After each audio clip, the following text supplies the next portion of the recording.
Magical Midlife Madness, Life.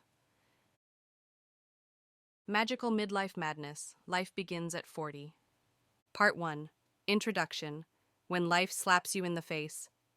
You're 40 years old, you just got a divorce, you're flat broke, and you're forced to move to a tiny remote town to start over. Sounds like a boring, depressing family drama, right? But for Jessie Sullivan, this is the moment she discovers she is anything but ordinary. She has just inherited a massive, bizarre Victorian mansion and a job she never signed up for, becoming a magical guardian. Welcome back to the channel. Today we are traveling back to the very beginning of K.F. Breene's hit series, Leveling Up, with Book 1, Magical Midlife Madness. Let's see how Jessie turns the madness of midlife into a superpower.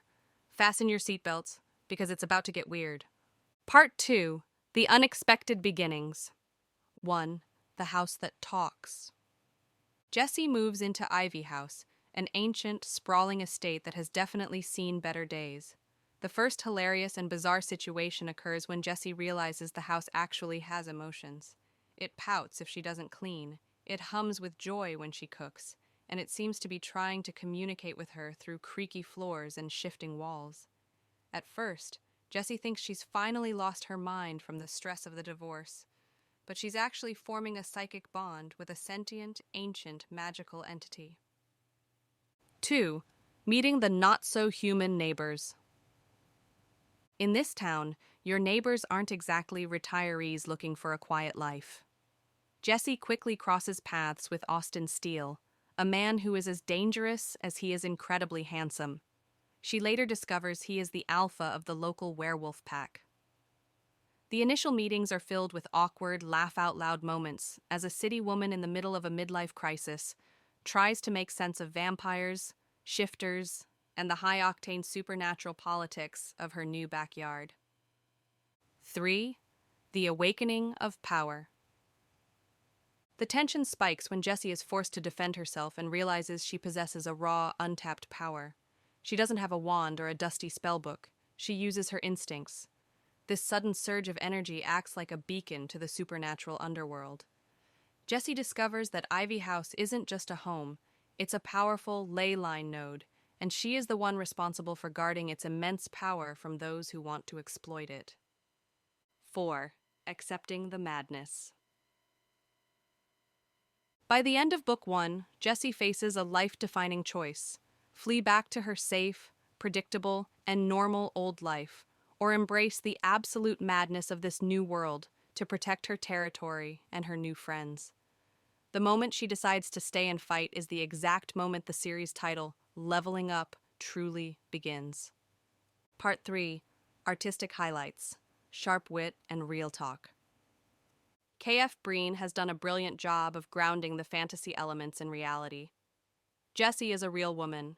She worries about her mortgage, her gray hairs, and whether she's too old for an adventure. This groundedness makes the magic feel much more earned and exciting. The internal monologue is the highlight of the book.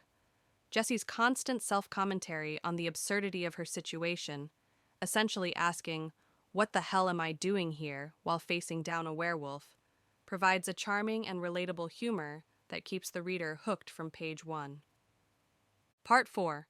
Analysis, Rediscovering the Self. The core message of Magical Midlife Madness is, sometimes you have to lose everything you thought mattered to find where you truly belong. The madness in the title isn't about losing your sanity. It's about the courage to break free from society's expectations of what a 40-year-old woman should be. Jessie Sullivan represents the hope that no matter what stage of life you are in, there are still miracles waiting for you if you are brave enough to open the door and let them in. Part 5. Conclusion, The Start of a Legend. Magical Midlife Madness is a perfect series opener. It's funny, heartwarming, and full of potential.